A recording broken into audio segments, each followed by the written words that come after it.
दूसरे का भला कौन कर सकता है, अपना भला कब नहीं हो पाता। दोस्तों, इस वीडियो में आपको मैं दो कहानी सुनाऊंगी। आपको इन दोनों कहानियों से इन प्रश्नों के उत्तर मिल सकते हैं। दोस्तों, इस वीडियो को पूरा सुनिएगा और जो हमारे चैनल पर नए हैं तो प्लीज हमारे चैनल को सब्सक्राइब अवश्य कर लें।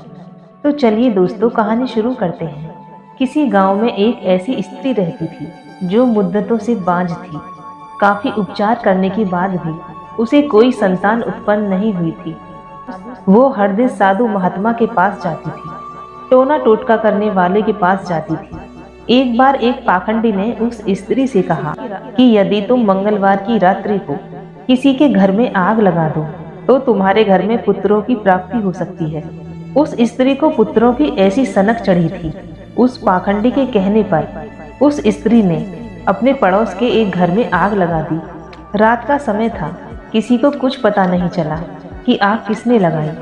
उस घर में जो कुछ था, धन दौलत जीव जंतु, सब कुछ जलकर राख हो गया। गाय बछड़े भैंस घोड़े सबको मिलाकर 8 पशु, वो सब आग में जल गए। कुछ दिनों के बाद उसके घर में पुत्र उत्पन्न होने लगे। धीरे धीरे वो 8 पुत्रों की माँ बन गई। अब वो औरत बहुत खुश रहती थी। उसके करतूत को उसका बूढ़ा ससुर जानता था कि इसने एक पाखंडी के कहने पर पड़ोसी के घर में आग लगा 8 पशुओं को जलाकर मार डाला। उसका बूढ़ा ससुर एक दिन बैठा हुआ यही सोच रहा था कि इसने तो घोर अपराध किया है और भगवान ने इसे 8 पुत्रों की माता बनाकर बहुत बड़ी खुशी दे दी है। लगता है भगवान भी अंधेर करते हैं। इधर जैसे जैसे उसके बेटे बड़े होते गए, वो उनका विवाह रचाती रही, परंतु वो जिस बेटे का विवाह रचाती थी वही बेटा उसका मर जाता था। बारी बारी से उसके 8 बेटे मर गए। अब तो वो गहरे दुख में डूब गई थी। उसकी सारी खुशियां चौपट हो गईं। उसे रोता देखकर उसका बूढ़ा ससुर हंसता हुआ बोला, अरे बहू, अब क्यों रोती है? जैसा तूने बोया था वैसा ही तुझे मिला है। भगवान के घर देर है पर अंधेर नहीं। भगवान सच्चा न्याय करता है। अपने ससुर की बात सुनकर उस स्त्री को ऐसा लगा जैसे उसके घावों पर जैसे किसी ने नमक छिड़क दिया हो। वो औरत कहने लगी, हे बूढ़े, मेरे सभी बेटों को मारे जाने पर मुझे बड़ी खुशी हो रही है। वो अपने ससुर को भला बुरा कहने लगी। पड़ोसी भी आकर बूढ़े की करतूत पर उसे खरी खोटी सुनाने लगे। तब बूढ़े व्यक्ति ने बताया कि भाई, तुम्हें मेरी बातों पर गुस्सा तो बहुत आ रहा है। जब इसकी सुनोगे तो तुम्हें इस पर भी बहुत गुस्सा आएगा। बूढ़ा आदमी बोला, भाई, अपना परिवार सबको प्यारा होता है, मुझे भी है। मनुष्य, पशु पक्षी, कीड़े मकोड़े, सबको अपना परिवार प्रिय होता है। मुझे भी अपना परिवार प्रिय है। मैं भी खुशी चाहता हूँ, परंतु दूसरों को मिटाकर खुश नहीं होना चाहिए। मेरी इस दुष्ट पुत्रवधू ने एक धूर्त पाखंडी के कहने पर एक गृहस्थ के घर में आग लगाई थी, जिसमें 8 बेजुबान पशु जलकर मर गए थे। वही 8 पशु इसकी कोख से पुत्र बनकर जन्मे। वही इसे संताप की अग्नि में जलता हुआ छोड़ गए, स्वर्गवासी हो गए।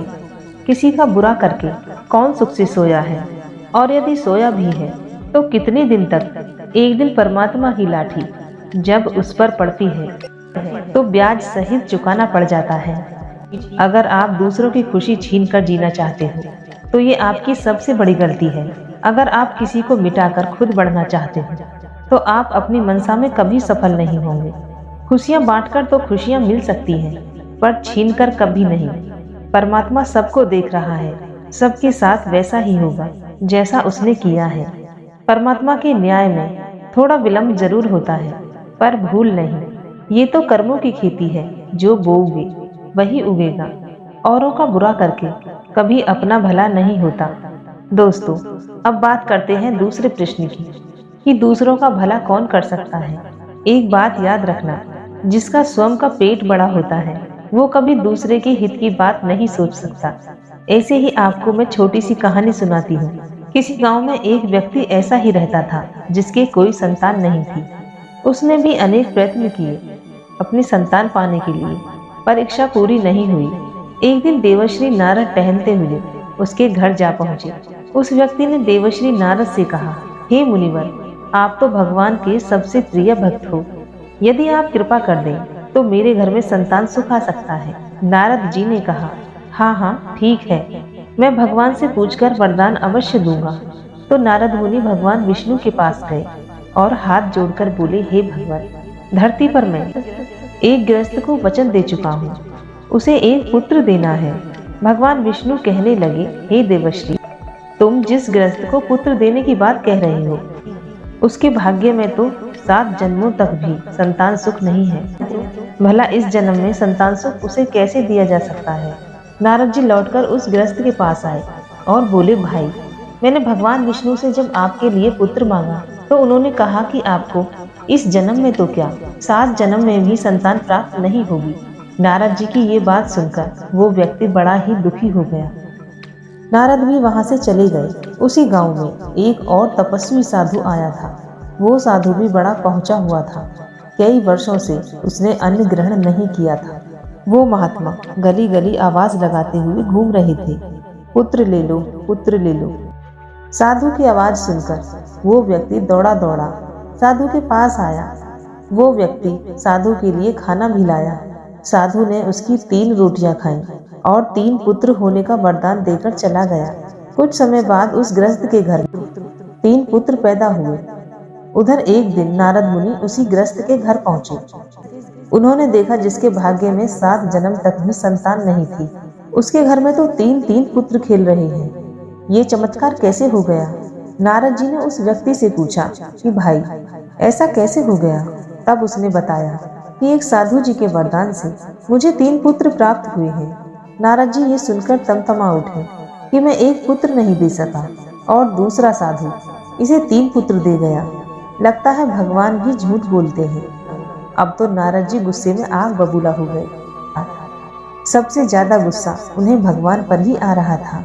वो एकदम क्रोध के आवेश में भरे हुए विष्णु भगवान के पास पहुंचे और गुस्से में उन्होंने भगवान को खूब खरी खोटी सुनाई। उधर भगवान ने एक और नई लीला रची। तब उन्होंने स्वयं को बीमार होने का नाटक किया और नारद जी से कहा कि हे देवर्षि, मैं इस समय बहुत भयंकर पीड़ा से गुजर रहा हूँ, मेरी पीड़ा को आप ही दूर कर सकते हो। नारद ने कहा, हे प्रभु, शीघ्र बताइए, मैं अवश्य प्रयास करूँगा। तब भगवान बोले, ये कष्ट किसी भक्त के हृदय से ही दूर हो सकता है। तुम किसी भक्त से उसका कलेजा मांग लाना। अब तो बिना देर किए हुए नारद जी वहां से चल पड़े और कई भक्तों के घर गए, पर कोई भी अपना हृदय देने को तैयार ना हुआ। कुछ लोगों ने तो नारद मुनि से ही कह दिया कि आप तो भगवान के सबसे बड़े भक्त हो, ये काम तो आप भी कर सकते हो। नारद मुनि निरुत्तर रह गए। अंत में वे उन्हीं साधु के पास जा पहुंचे जिसने उस गृहस्थ को 3 पुत्रों का वरदान दिया था। नारद जी ने उन्हें पूरी बात बताई कि भगवान को एक असाध्य रोग हो गया है जो किसी भक्त के हृदय से ही ठीक हो सकता है।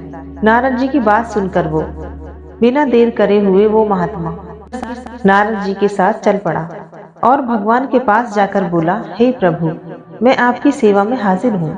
आपको मेरा जो अंग चाहिए, जिस प्रकार से आपका कष्ट दूर हो, आप वो कीजिए। मेरा हृदय आप निकाल लीजिए और अपनी पीड़ा को दूर कीजिए। उस भक्त का भगवान के प्रति समर्पण देखकर भगवान अत्यंत प्रसन्न हुए और नारद जी से बोले, देवर्षि, भक्त तो मेरे आप भी थे, पर आप ये काम नहीं कर सके। अब आप ही बताइए, क्या ऐसे भक्तों के वचन को मैं अनदेखा कर सकता हूँ? ऐसे ही महापुरुष निसंतान को संतान दे सकते हैं। ऐसे भक्तों का वचन कभी झूठा नहीं होता।